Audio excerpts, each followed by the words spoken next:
नमस्कार मित्रांनो, मी हेमकांत महाजन मागील 12 वर्षापासून बिझनेस अँड सेल्स या क्षेत्रात काम करतोय।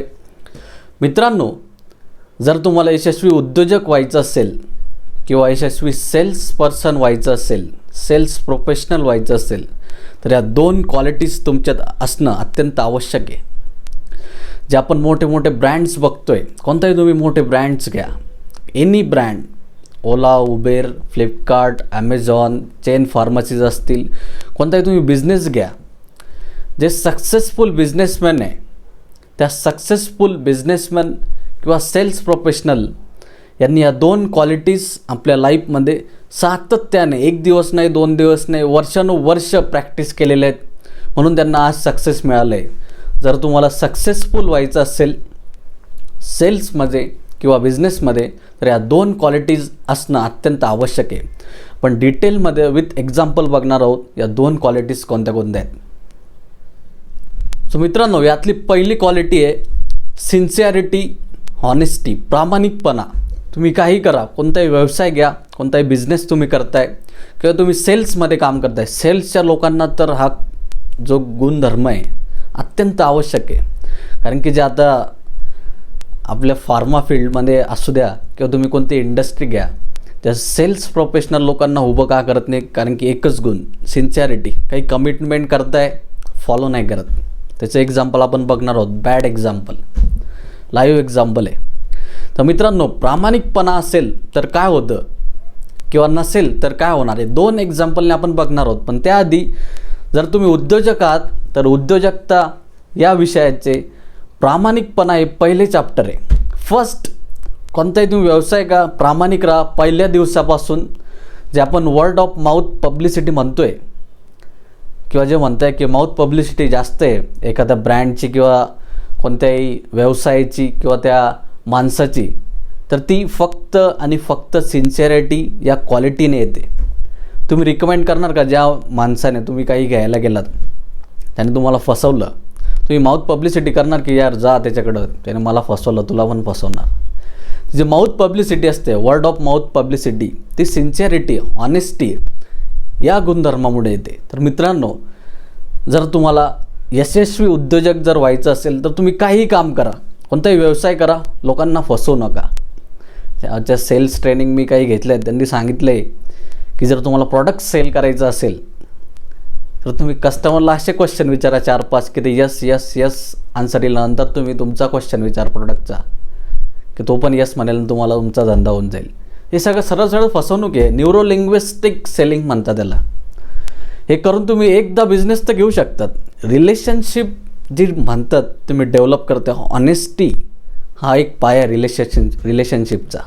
तर फर्स्ट एक्झाम्पल आपण बघू, जे सिन्सिअरिटी जर असेल तर काय होऊ शकतं, हे चांगलं एक्झाम्पल आहे। जे बॅड एक्झाम्पल असेल तर नुकसान काय होऊ शकतं ते आपण बघणार होतं। पण चांगलं एक्झाम्पल, फर्स्ट एक्झाम्पल बघू, ते पर्सनल लाईफमधलं आहे। मी सांगतोय तुम्हाला, जे माझे वडील आहेत मिस्टर गुलाब महाजन, ते सध्या महाजन मसाले ही कंपनी चालवतात। पण त्याआधी आमचं आठवडे बाजारात दुकान असायचं आणि आमच्या नगरपालिकेने जगातल्या सगळ्यात मोठा प्रोजेक्ट हातात घेतला आणि त्यांनी सगळ्या जे दुकानदार आहेत आठवडे बाजारातले सगळ्यांना शिफ्ट केलं। अजूनही काम चालू आहे 1.5-2 वर्षापासून, तर त्यांनी सगळ्यांना शिफ्ट केलं आहे। तर अशा टायमिंगमध्ये आम्हाला जी जागा मिळाली, नवीन जागा, ती सगळ्यात शेवट होती काही कारणास्तव। पण अशा ठिकाणी जागा मिळाली की जर नवीन माणूस जर त्याला दुकान शोधायचं असेल तर त्याला 2-3 लोकांना सहज विचारावं लागेल, कमीत कमी 2 किंवा 3 लोकांना, अशी आम्हाला ती जागा मिळाली। तर अशा सिच्युएशनमध्ये आमचे जे रेग्युलर कस्टमर आहेत, हे बघा, सिन्सिअरिटी जर असेल, ऑनेस्टी असेल, प्रामाणिकपणा जर तुम्ही तुमच्या कस्टमरला दाखवला तर काय होऊ शकतं? तर आमचे जे कस्टमर आहेत, स्पेशली जे मसाला घ्यायला यायचे, जे बाकी बाजार काही दुसरीकडे करायचे, पण मसाला जर असेल तर गुलाब महाजन यांच्याकडूनच घेणार, असे काही लोकांचे गणित आहेत वर्षानुवर्षाचे। तर ते विचारायचे, बाबा गुलाब महाजनचं दुकान कुठे आहे? ते काही मसालेवाले असायचे की बाबा काय पाहिजे तुला? नाही आम्हाला दुकान सांग। तर असे भरपूर कस्टमर त्यांच्याकडे यायचे, त्याचे स्वतः मसाला विकायचे दुसरे दुकानदार। तर ते त्यांना विचारायचे, अरे बाबा तू काय पाहिजे, माझ्याकडं पण आहे, माझ्याकडून घे. तू त्याला काय शोधत शोधत तो कुठे लांब आहे एकदम, नाही नाही आम्हाला त्यांच्याकडूनच घ्यायचं आहे. तर मित्रांनो, हे पॉसिबल झालं आहे, मी माझ्या डोळ्यांनी बघितलं आहे. असं काही हवेत काही सांगत नाही, तर मी बघितलं आहे. तर मी जेव्हा आता सेल्सचा अभ्यास करतो आहे की यार यांनी तर जो हॉनेस्टी आहे, सिन्सिअरिटी आहे, यांनी आधीपासून जेव्हा त्यांनी बिझनेस चालू करा तेव्हापासून मी वयाच्या 5व्या वर्षापासून त्या दुकानात बसतो आहे. तर मी बघितलं की यांनी लोकांना कधी फसवलेलं नाही. इवन आमच्याकडं जो मसाला मिळायचा, जे बाकीच्या लोकांचा जो रेट आहे 1000 रुपये किलो, आम्ही 1200 रुपये किलो द्यायचो, 200 रुपये जास्त, तरी लोक शोधत यायचे की नाही आम्हाला तुमच्याकडून मसाला पाहिजे, 200 रुपये जास्त देणार. का? कारण की क्वालिटी आणि हॉनेस्टी, सिन्सिअरिटी, प्रामाणिकपणा, फक्त या एकच गुणधर्मामुळे जे आमचं नाव झालेलं आहे वडिलांचं. तर हा एक फायदा तुम्हाला होऊ शकतो. तुम्ही कोणताही बिझनेस तुम्ही करत असाल किंवा तुम्ही सेल्स प्रोफेशनल असाल किंवा कोणत्याही प्रोफेशनमध्ये तुम्ही काम करताय, तर मित्रांनो सिन्सिअरिटी जर असेल तर नक्कीच तुम्हाला सक्सेसफुल होण्यासाठी कोणी रोखू शकत नाही. हां, डिफिकल्टीज येणार आहे, प्रॉब्लेम्स भरपूर येतात, पण तुम्ही नक्कीच या डिफिकल्टीजवर, या प्रॉब्लेम्सवर तुम्ही मात करणार आहे. बॅड एक्झाम्पल सांगतो शॉर्टमध्ये, कारण की मी नाव घेऊ शकत नाही त्यांचं, कारण की ज्यांनी मला सांगितलं ते पण हा व्हिडिओ बघत असतील आणि ज्यांच्या विषयात सांगितलं ते पण हा व्हिडिओ बघत असणार आहे. तर एक कस्टमरकडे मी गेलो काही दिवसांपूर्वी कॉल करण्यासाठी. त्यांनी सांगितलं, यार या अशा अशा मॅनेजरने मला ही कमिटमेंट केली होती, पण मी त्याला कॉल करतो आहे, मेसेज करतो आहे, तो काही रिप्लाय देत नाही, फक्त ओके ओके म्हणतो आहे. पण आता भरपूर दिवस झालेत, 2-3 महिने झालेत, पण ते मला भेटायला पण नाही आले. तर मी इथून पुढं त्यांचं नेक्स्ट वाक्य जे सेंटेन्स आहे ते एक इम्पॉर्टंट होतं, की यापुढं मी त्याचं प्रॉडक्ट पण घेणार नाही आणि आयुष्यात कधी त्याच्याशी डील नाही करणार, बिझनेस नाही करणार. तर मित्रांनो, हे जे स्टेप त्यांनी घेतली की बिझनेस नाही करणार, ती फक्त एक आणि एकच क्वालिटी, सिन्सिअरिटी, हॉनेस्टी, जी कमिटमेंट त्या मॅनेजरने त्या कस्टमरला केली होती, त्याने फॉलो नाही केली. तर मित्रांनो, तुम्ही काही कमिट करत असाल, जे तुमच्या माइंडमध्ये असेल ते तुमच्या तोंडात यायला पाहिजे, बोलताय तसं, आणि जे तुम्ही बोलताय ते तुम्ही ॲक्शन करता यायला पाहिजे. हा एक फॉर्म्युला आहे. सेकंड क्वालिटी आपण बघणार आहोत यशस्वी उद्योजक आणि सेल्स प्रोफेशनल होण्यासाठी, ते असेल सर्व्हिस. तुम्ही कोणत्याही क्षेत्रात काम करताय, तुम्ही कोणत्याही बिझनेसमध्ये काम करताय, सर्व्हिस असणं अत्यंत आवश्यक आहे. उत्तम सर्व्हिस, उत्तम बिझनेस. बिझनेस तुम्हाला पाहिजे त्या पटीने ग्रो करू शकतात जर सर्व्हिस असेल तर. आता जे आपण मोठे मोठे ब्रँड्स बघतोय, ओला, उबेर, का जन्माला आलेत? त्याआधी काही वर्षांआधी हे नव्हते. सर्व्हिस. एखादा तुम्ही रिक्षावाल्याला विचारा रात्री 12-11 वाजता किती रुपये घेणार, 2000, 3000. पुणे स्टेशनवर, पुणे एअरपोर्टवर तुम्ही जा की अशा अशा ठिकाणी जायचं आहे, रात्री 11-12 वाजता त्यांना विचारा, सांगतील 1000-2000 रुपये. तेच तुम्ही ओला, उबेर बुक करा, 200-300 रुपयात काम होणार. का? सर्व्हिस.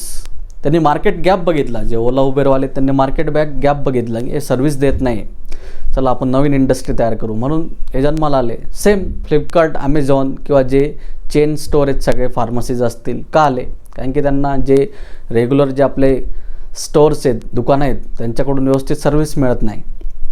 तर मित्रांनो, सर्व्हिस म्हणजे काय तुम्हाला माहिती पाहिजे. आणि तुम्ही प्रत्येक व्यवसायात, कोणताही तुम्ही व्यवसाय करताय किंवा तुम्ही कोणत्याही प्रोफेशनमध्ये काम करताय, तुम्ही सर्व्हिस देऊ शकताय. फक्त तुम्हाला माहिती पाहिजे की सर्व्हिस कशी द्यायची. एक मेडिकलचं एक्झाम्पलवरून बघू आपण, तर तुम्हाला आयडिया येऊन जाईल की सर्व्हिस म्हणजे काय असतं. बाय डेफिनेशन जर बघितलं आपण, सर्व्हिस म्हणजे it is a process of helping people or doing the work for someone. तुम्ही कोणालाही मदत करताय किंवा दुसऱ्या लोकांसाठी तुम्ही काम करताय, याला तुम्ही सर्व्हिस म्हणू शकतात. पण मी जी डेफिनेशन बनवली बाय एक्सपिरियन्स, मी ऑब्झर्वेशन करून, थोडा स्टडी करून सर्व्हिसची डेफिनेशन बनवली. गुड सर्व्हिस म्हणजे काय याची डेफिनेशन बनवली. तर डेफिनेशन मी जी बनवली त्यात मी असं मेन्शन केलं आहे की while doing the business with you, तुमच्याबरोबर कोणी बिझनेस जर करत असेल तर ही शुड एन्जॉय द प्रोसेस. त्याने या प्रोसेसला एन्जॉय करायला पाहिजे. ही should be happy while doing business with you. तो आनंदात असायला पाहिजे की तो प्रेशराईजमध्ये त्याने डिसिजन घ्यायला नको किंवा त्याने असं म्हणायला नको नंतर की यार तो ओळखीचा होता म्हणून मी तुझ्याकडून हा माल घेतला, तर असं त्याला वाटायला नको. He should enjoy the process और he should be happy while doing the business with you. And third, he wanted to do business with you again and again, आणि भविष्यात त्याला तुमच्याकडून परत परत बिझनेस करायला आवडेल. जर तुम्ही असं करत असाल तर तुम्ही एक उत्तम सर्व्हिस देतात आणि नक्की तुमच्या व्यवसायात किंवा तुम्ही सेल्समध्ये काम करताय तर नक्की तुम्हाला ग्रोथ दिसणार आहे. फॉर एक्झाम्पल, तुम्ही एक पॉलिसी घेतली, हेल्थची पॉलिसी. आता भावाची इन्शुरन्स, हेल्थ इन्शुरन्स होता, त्यात बॅड एक्सपिरियन्स आहे मला, की मी परत त्या इंडस्ट्रीला किंवा त्या कंपनीला किंवा त्या माणसाला मी रिकमेंड नाही करणार, रेफर नाही करणार. माउथ पब्लिसिटी आपण जे म्हणतोय त्या 2 क्वालिटीज नाही येणार, सिन्सिअरिटी अँड सर्व्हिस. जर सर्व्हिस व्यवस्थित असेल तर लोक तुम्हाला माउथ पब्लिसिटीने सांगणार की ह्या व्यक्तीकडे जा. तर भावाची जी पॉलिसी होती ते क्लेम करण्यासाठी त्याने आधी डॉक्युमेंट्स घेण्यासाठी 10-15 दिवस लावले, नंतर परत क्लेमिंग प्रोसेसला वेळ लावला, नंतर एवढे पैसे त्यांनी कट केले, XYZ जे असेल ते. याच ठिकाणी जर दुसरा इन्शुरन्स एजंट जर असता, पाटील, तर त्यांनी मला मदत केली असती. अरे बाबा चल ठीक आहे, तू सांग किती क्लेमिंगचे प्रोसेस, काय डॉक्युमेंट्स किती आहे, पैसे किती आहे, तर मी मदत करतो तुला, असं तू फॉर्म भर, हे कर. तर नक्की मी पाटीलला रिकमेंड करणार की जर कोणी विचारलं मला की हेल्थ इन्शुरन्स कोणाकडून काढायचं, पाटीलकडून काढ बाबा. तर सर्व्हिसचा हा फायदा आहे. जर सर्व्हिस असेल तर तुम्ही कोणत्याही क्षेत्रात आहात किंवा कोणत्याही प्रोफेशनमध्ये तुम्ही काम करताय तर तुम्ही उत्तम आणि प्रतिभावंत काम करू शकतात. सेकंड एक्झाम्पल आपण बघणार आहोत. मी जवळजवळ 8 ते 10 मेडिकल शॉप्सला मी भेट देतो सेल्समध्ये, ॲज अ सेल्स प्रोफेशनल असल्यामुळे. तर मी बघतो की जे पेशंट्स आहेत त्यांनी 1000-1500 रुपयाची मेडिसिन घेतात. असं एवढं त्यांच्याकडं एवढे मेडिसिन असतात काही डर्मा काउंटरवर. तर मी बघतो आणि ते विचारतात की बाबा ठीक आहे, दिले कार्ड वगैरे दिलं, पैसे पण घेतले. हा मेडिकलवाला दुसरीकडे लागतो, तो म्हणतो अरे त्याने पिशवी वगैरे आणलेलं नसतं, तो एक फाईल घेऊन आलेला असतो फक्त, किंवा असं झालं असतं वॉक इन पेशंट. तर तो विचारतो की कॅरीबॅग आहे का, तर आपला मेडिकल शॉपवाला सांगतो असं काहीतरी लिहिलेलं असतं तिथं, कॅरीबॅग वापरल्यानं दुकानदारांना 5000चा दंड. आणि हाईट म्हणजे ते जे त्यांनी लावलेलं असतं ते प्लास्टिकमध्ये लावलेलं असतं लॅमिनेशन करून. तर तो पेशंटला सांगतो की हे बघा कॅरीबॅग तुम्हाला माहिती आहे का, असं आहे का तसं आहे, तो त्याला अक्कल शिकवतो. आता तो जर तुमच्याकडून 2-3 हजाराचं औषध घेत असेल, मेडिसिन घेत असेल, तर त्याला माहिती असेल की कॅरीबॅगवर बंदी असेल, पण त्याने आणलं नाही, तर तुम्ही सर्व्हिस काय देऊ शकता. तर नेक्स्ट टाईम जर तुमच्याकडे मेडिसिन नाही घेणार, तुम्हाला माझ्या तिकडे 10% डिस्काउंट भेटतं आणि तुम्हाला कॅरीबॅग पण देतो, कापडी असेल, प्लास्टिक असेल, काही असेल, पण देतो, तुझ्याकडून नाही घेणार. डॉक्टरकडे येणार मी इकडं, पण तुझ्याकडून मेडिसिन नाही घेणार. तर मित्रांनो, सर्व्हिसचा हा फायदा आहे. तर तुम्ही जर मी असतो as a medical shop owner तिथं, तर मी त्यांना सांगितलं असतं की सर माझ्याकडं कापडी पिशवी आहे, ह्याची कॉस्टिंग एवढी जाणार आहे, आणि प्लास्टिक तर तुम्हाला माहिती आहे की आता सगळीकडे बंद होते, गव्हर्नमेंट पण स्ट्रिक्ट ॲक्शन घेते. असं बोर्ड वगैरे लावून आपण त्याची इंटेलिजन्सवर आपण क्वेश्चन करतो आहे की तुला माहीत नाही का, तू का असंच फिरतो आहे गावात. तर लोकांना शिकवलेलं आवडत नाही. तर मित्रांनो, जर सर्व्हिस, तुम्ही कोणत्याही क्षेत्रात सर्व्हिस देऊ शकतात. जर सर्व्हिस व्यवस्थित असेल तर तुमचा व्यवसाय किंवा तुम्ही सेल्समध्ये काम करताय, तुम्ही उत्तम आणि प्रतिभावंत काम करू शकतात.